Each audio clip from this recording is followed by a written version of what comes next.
I'm back with a new hat and we're talking about Dell.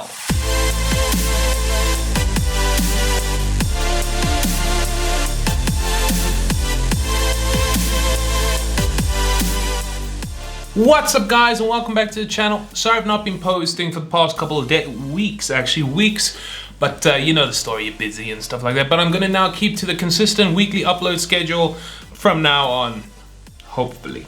Anyway, let's talk about the new computer from Dell. This is the 2021 refresh, the Dell XPS 179710. And I'm not sure if you noticed by now, but I am a huge fan of laptops with big screens. I mean, look at all that real estate that 17-inch gives you. Now, unfortunately, since this is just a refresh, that means there is no design changes. It's all internal. Now, the only difference between the 15 and the 17 is that the 17 does not come with that Arctic White, I think it's called, Arctic White palm rest. But who's complaining? Because that carbon fiber palm rest is still one of the best I've ever seen. Eat your heart out, Apple. So you still got the same aluminum chassis. Like I said, there's no real change. Well, there's actually no change done to the design of this computer, but I'm not complaining because what it does do is it gives this laptop an iconic look. It's that design that you can recognize from across the room and say, hey, that is a Dell XPS. It's just bigger. When you look at the screen, which by the way is still one of the best screens on the market I've seen today, and I'm not talking about the resolution yet. I'm going on about that edge-to-edge display that Dell has got working for them. I mean, that thing is flawless. But one of my main complaints really about this display is that the 17-inch does not have the OLED variant. I mean, that right belongs exclusively to its little brother, the XPS 15. Now, concerning the resolution, there are either two choices that you can choose from. You can either go for the Full HD Plus, which has a resolution of 1920 by 2400. It is also not a touchscreen, I have to say. Or you can either go for the UHD Plus, which it has a resolution of 3840 by 2400 that is a touchscreen. Sadly, there's no mix and match. You cannot go for Full HD Touch or 4K non-touch. You're stuck with what you got. Now, peak brightness across both displays is 500 nits, which is pretty good, so you don't have to really strain your eyes in those particular dark situations. And if you don't know me by now, I do like to mention that this screen does come with a nice 16 by 10 aspect ratio. I'm pretty sure actually last year's model did. Yeah, I just like to point it out. Now, as normal, you should not expect anything from the webcam. It is 720p. What is nice to have is you do get Windows Hello for facial recognition, and you also do get a fingerprint scanner on the power button. Unlike the Apple computer, which only has a fingerprint button and no Face ID in sight, sadly. Oh, Apple. Because we're getting a 17-inch display on this device, that does mean that the palm rest is bigger. But you know what? Dell's keeping the keyboard layout exactly the same. I mean, imagine that they would start to throw in a numpad on these devices. It would just look so weird. It would be criminal nearly. Okay, now concerning typing experience on this computer, it is very good. It's still one of the best computers I've ever typed on, even this year. The tactile feedback and response is on point.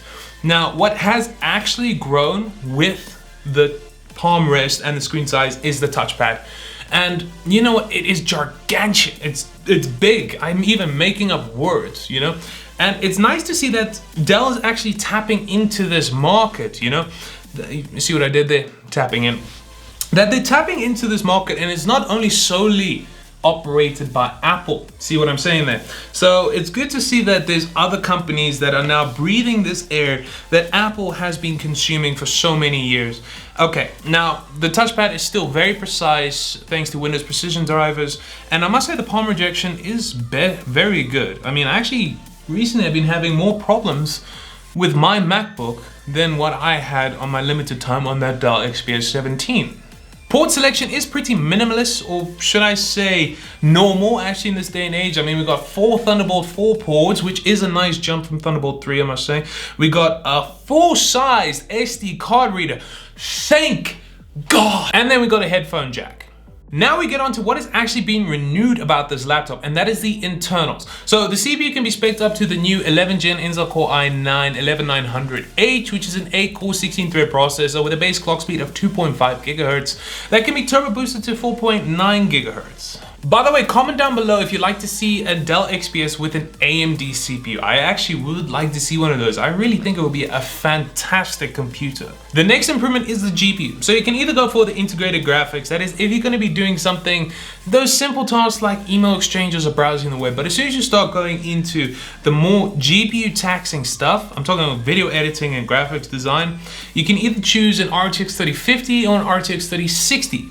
Now personally, I would recommend the RTX 3060, not just for the video editing performance that it gave me, but as well the gaming performance.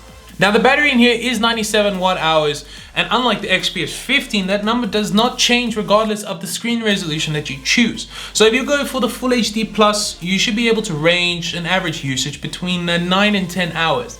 But that number does take a drastic hit when we talk about the UHD Plus. I'm talking 5 to 6 hours and nothing more.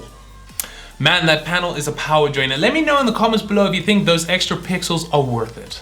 So at the end of the day, this laptop is not made for the faint of heart. I mean, you gotta have pretty deep pockets if you want to afford this. I mean, let's look at the base model, which consists of an 11th gen Intel Core i5, 8 GB of RAM, 512 GB SSD, and integrated graphics and the Full HD Plus display. That is gonna set you $1,549.99.